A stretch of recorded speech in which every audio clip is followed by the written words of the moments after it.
amigo, amiga, magluluto tayo na ngayon ng Chicken Bicol Express. Ayan. Dahil wala tayong baboy, syempre, Chicken Bicol Express ang gagawin natin. So, ayan yung mga ingredients natin. Meron tayo ditong ginger, bawang, sibuyas, syempre ang ating sili, at ang manok, fillet na po siya. Tapos, meron tayo ditong bagoong alamang, meron tayong black pepper, at syempre gata. Ayan. So, magigisa na tayo. Tara, samahan niyo ako. Syempre, meron na tayo ditong kawali. Nilagyan na natin yan ng mantika. Start na tayo maggisa. Unahin muna natin yung ating ginger. Lalagyan natin siya ng ginger para hindi malansa. Lalong-lalo na manok yung ating gamit. Isa-isa lang. Sunod ang ating bawang.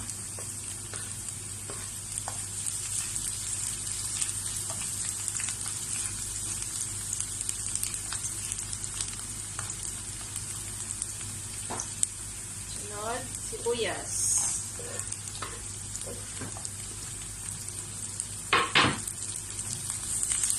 Okay. Tayo lang natin siya na mag-brown ng konti.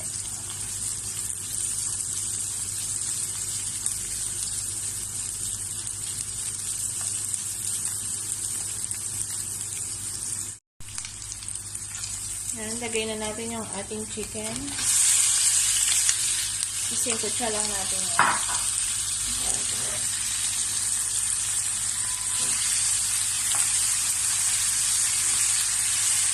Wala na pong buto yung ating manok. At ang gamit natin dito ay thigh part. Boneless na thigh part. Ayan. Habang sinisingkot siya, lalagyan na natin siya ng paminta.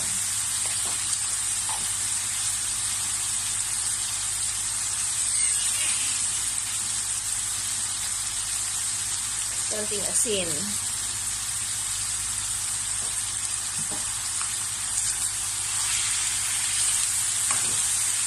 Ito lang natin siya.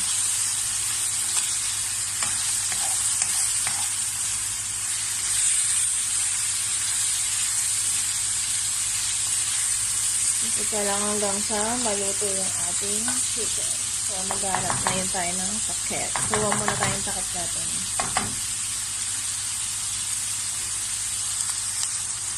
Ayan. Pan natin siya. Isingkot siya muna natin siya ng mga 1 to 2 minutes. Balikan natin maya-maya. Ayan. Silipin natin yung ating chicken.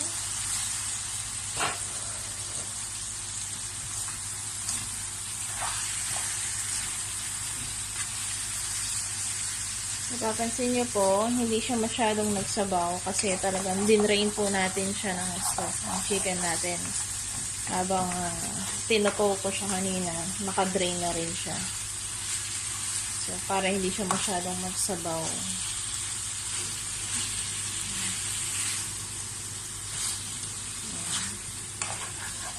Konting singkot siya pa. Ayan natin siya para lumabas yung lasa ng manok. Takpan ulit natin. Balikan ulit maya-maya. Silipin natin ang ating niluluto. Ayan. Nagsabaw pa rin siya, mga amigo. Nakikita nyo. Lumabas na yung katas ng manok.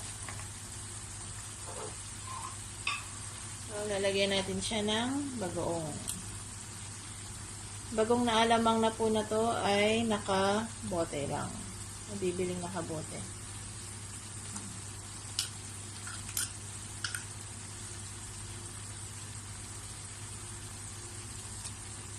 Siya 2 kutsara.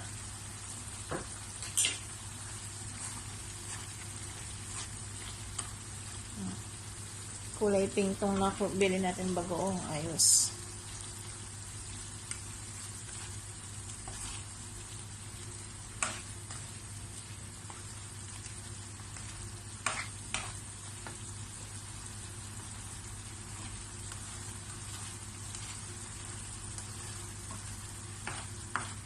Ngayon, lagay na natin yung ating gata. Ito yung ating gata.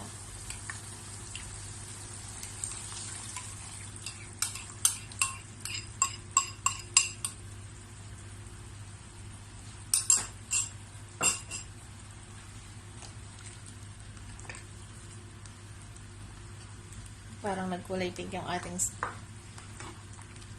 gata. Makulay yung nabili nating alamang.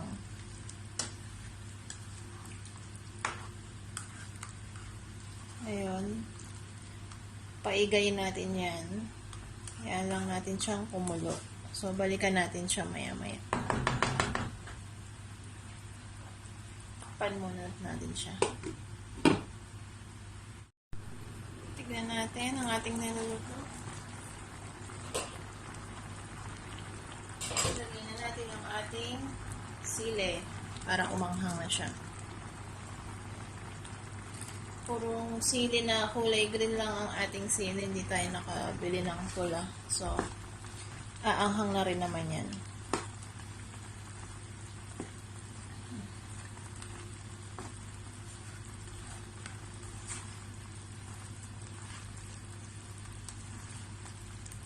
Yun na. May balat-balat pa yan. Kasi nga, thigh part yung kinuha natin.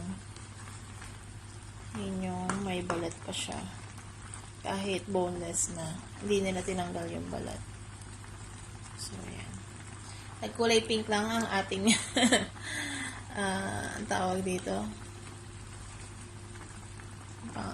Ang ating Bicol Express. Kasi yung ating nabiling tawag dito, bagoong alamang ay masyadong makulay. Palagay ko po inilagyan to lalo ng food color kaya lalong nagkulay.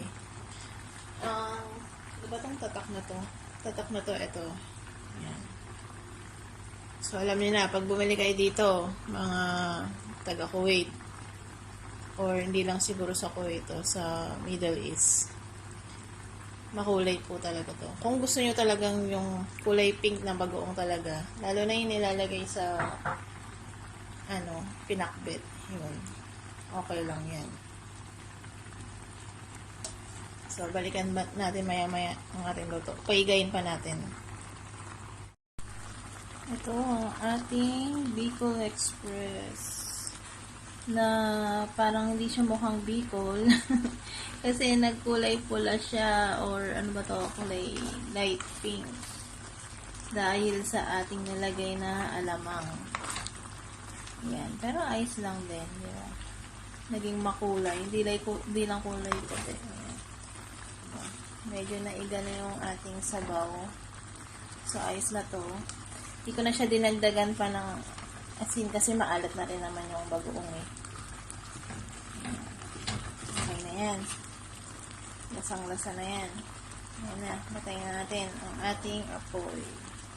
Ito na ang finished product. Ganun lang kabilis lutuin ang ating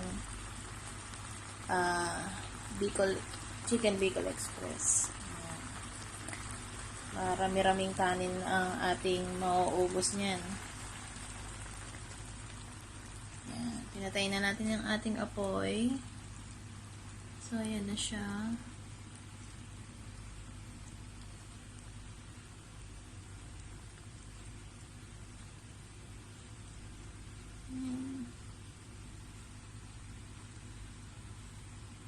Kung gusto nyo pa ng mas maraming sili, dagdagan nyo lang.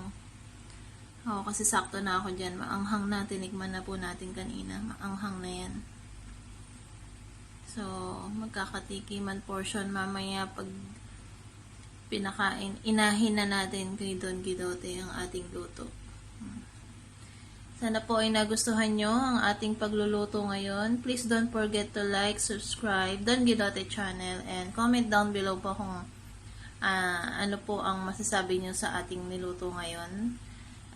Lagi pong tatandaan, ingat at respeto sa bawat isa.